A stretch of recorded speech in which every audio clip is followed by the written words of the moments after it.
Today we're going to talk about wages or household income during the Civil War.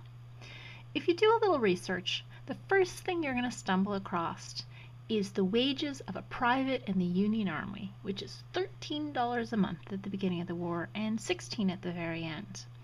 So that begs the question, is this a good wage or a terrible wage? The 1860 census actually tells you average wages for 4 different jobs. The first one is our monthly wages for a farmhand with board. And you see here, if you were from Pennsylvania or New Jersey, $13 a month is better than you were making at home. Now, with board means that you were given a place to live and food, which is pretty much the same as a soldier. So you can consider that soldier wages to include board. If you're a day laborer, wages are listed per day, not per month, with the assumption that you're probably going to work 6 days a week, and each day is actually probably going to be about a 10-hour day. So your day laborer, if you got work every day, will actually be making more than our soldier, as you see here, with or without board. Now, the census gave us one other number for men, which is average day wages for a carpenter. You can see here, those monthly wages are significantly more than our soldier. 2 more interesting stats. Weekly wages for a female domestic with board. Now you can see that our female domestic makes a lot less than our soldier. Even if we include board, though board for a female domestic is not exactly the same as board for a laboring man. And that's the 4th statistic in this 1860 census, the price of boarding for laboring men per week. And so you can see how that works into the various wages. Now, where do these wages fall on the ranges of income? Across the United States for 1860, how much households made in various wages? So our bottom 40%, our middle 40% are our middle class, our top 20%, and then that little tiny slice at the top, the top 5% of the country. And for fun, right next to it, I have those same statistics from 2016, so you can get sort of a sense in modern money.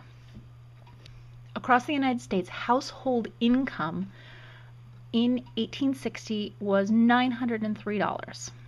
And how that works out as annual wages, monthly wages, and daily wages for our 5 different categories, our bottom 40, our next 40%, sort of our middle class-ish, our 15 to 20, and then our top 2 tiers. And then you can see what those wages look like in our middle Atlantic states. New York, New Jersey, Pennsylvania, maybe a little down into DC. You can see it's a little bit different. Now, how do specific jobs fit in?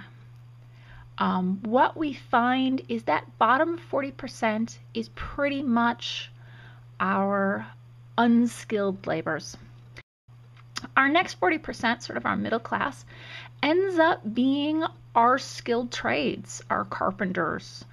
And so if we look at that carpenter statistic, you can see it's sort of in the slightly below the mean of our 40% is exactly where our carpenter wage hits in. Those are our masons, our bricklayers, those sort of skilled trades. Our top tiers are a little more interesting. Those are going to be our lawyers, our clerks, our physicians, our agents, sort of more of what we would now call our professionals, you know, the people in the nice suits. And so looking at the 1860 census, we find that almost 30% of the people were farmers, and farmers came across. We had our dirt poor farmers and our very wealthy farmers with lots of laborers. Next up, we have our laborers at almost 12%, and our farm laborers at another 9.5%. Our servants at 6%, and then you see the rest of our wages. In our next video, we're going to talk about standard of living. So we now know the numbers folks made, but what sort of standard of living can you get with these monthly wages? So hopefully you will find this helpful. Thanks for listening. Have a good day.